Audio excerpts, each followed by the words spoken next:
सबसे पहले जानते हैं कि इस बार कौन से दिन एकादशी तिथि आरंभ हो रही है।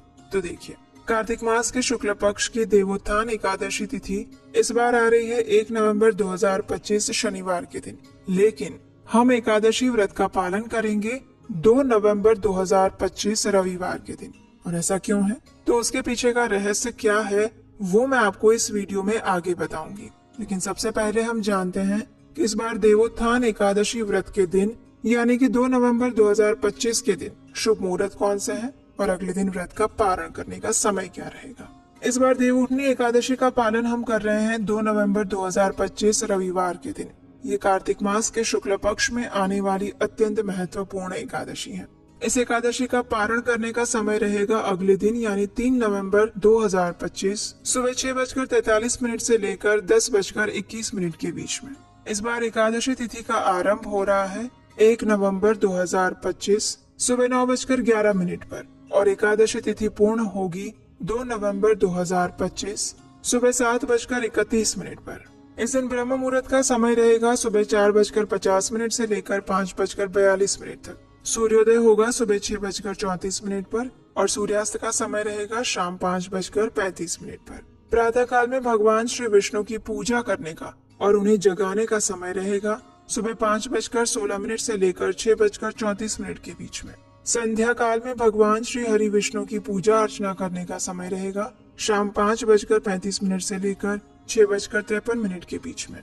इस दिन त्रिपुष्कर योग और सर्वार्थ सिद्धि योग भी बन रहा है। इस बार त्रिपुष्कर योग आरंभ हो रहा है सुबह 7:31 से लेकर शाम 5:03 तक और इस दिन सर्वार्थ सिद्धि योग बन रहा है शाम को 5:03 से लेकर अगले दिन सुबह 6:34 तक। तो इस प्रकार से अगर आप देखेंगे तो इस बार की देव उत्थान एकादशी का पूरा दिन अत्यंत मंगलमय और पवित्र है। इस दिन में किसी भी शुभ कार्य की शुरुआत कर सकते हैं, गृह प्रवेश कर सकते हैं, नया कार्य आरंभ कर सकते हैं। इस बार अभिजीत मुहूर्त लग रहा है सुबह 11:42 से लेकर 12:26 के बीच में और राहु काल रहेगा शाम 4:12 से लेकर 5:35 तक। इस बार एकादशी में भद्रा का वास भी हो रहा है, लेकिन वो सुबह 7:31 तक ही रहेगा। क्योंकि इस बार भद्रा का वास पृथ्वी पे है, इसलिए वो किसी शुभ कार्य के लिए मंगलमय नहीं है। इसलिए इस समय में कोई भी शुभ कार्य करने से बचना चाहिए।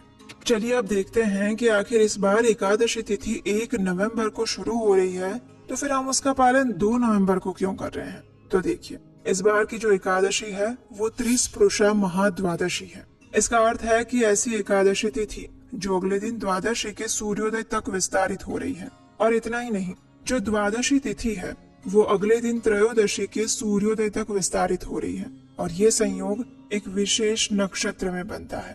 और इस बार ये शतभिषा नक्षत्र में पड़ रही है जो कि शाम को 6:20 तक रहेगा और उसके बाद पूर्व भाद्रपद नक्षत्र आरंभ हो जाएगा। और इसी कारण से इस एकादशी को त्रिस्पुरुषा महाद्वादशी कहा जाता है। संपूर्ण वर्ष में इस प्रकार की कुल 8 महाद्वादशी तिथि आती है और उनमें से एक है ये देवोत्थान एकादशी। इसलिए भले ही देवोत्थान एकादशी का प्रारंभ 1 नवंबर से हो रहा हो, लेकिन फिर भी एकादशी का पूर्ण और वास्तविक फल अगर प्राप्त करना चाहते हैं तो हम इसका पालन 2 नवंबर 2025 के दिन ही करें।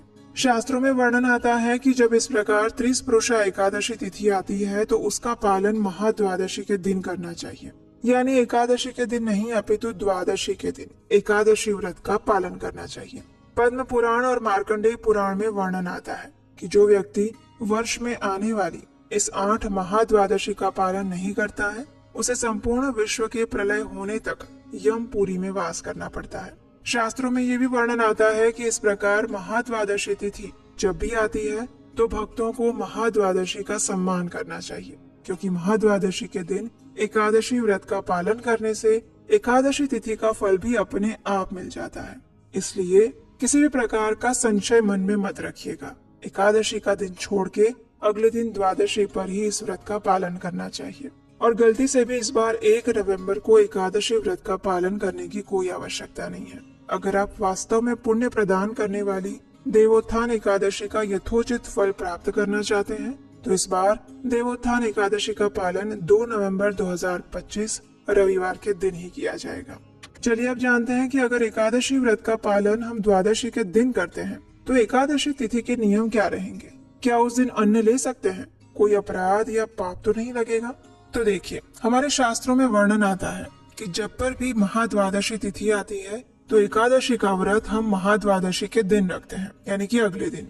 तो ऐसे में एकादशी के दिन आपको वही सारे नियमों का पालन करना है जो आप दशमी के दिन करते थे, यानी कि एकादशी वाले दिन आप अन्न ले सकते हैं, चावल, दाल, गेहूं इत्यादि से बना हुआ भोजन ले सकते हैं। लेकिन प्रयास करें कि एकादशी वाले दिन संध्या के बाद कोई भारी अन्न युक्त भोजन ना लें। अगर आप लेना चाहते हैं तो संध्या से पहले ही अपना भोजन समाप्त कर लें और उसके बाद दशमी के जो भी नियम थे उन सबका वैसे ही यथारूप पालन करें। और फिर अगले दिन महाद्वादशी के दिन आप एकादशी के सारे नियमों का